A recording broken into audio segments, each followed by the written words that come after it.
পকেটে টাকা না থাকলে আমি আমার দেখা মতে কাউকে দেখিনি যে ছেলেটার পকেটে টাকা নেই 2-4 মাসের বেশি মেয়েটা তাকে সাপোর্ট করেছে বা পাশে থেকেছে। প্রথম প্রথম সব মেয়েই বলে আমি পাশে আছি, তুমি এগো, টাকা নাই তো কি, শূন্য পকেটে আমি তোমার হাত ধরে থাকতে পারবো। বাট আলটিমেটলি দিন শেষে টাকা ছাড়া কোনো মেয়েই থাকে না। যে মেয়েটা বলে আমি আছি সবসময় তোমার পাশে, তুমি এগিয়ে যাও, 1 বছর পর তারও যখন কোনো বিসিএস ক্যাডার আর কর্পোরেট ওয়ার্কারের সঙ্গে বিয়ে সেট হয়, সেই মেয়েটাই তার বয়ফ্রেন্ডকে এসে বলে আমি বিয়েটা করতে চাচ্ছি এবং আমি তোমার সঙ্গে থাকতে চাচ্ছি না, সম্পর্কে থাকতে পারবো না।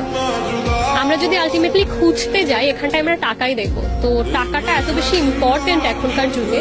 টাকা না থাকলে ভালোবাসা একদম দুয়ার দিয়ে পালাবে, এটা একেবারে পুরো 100% সত্যি কথা।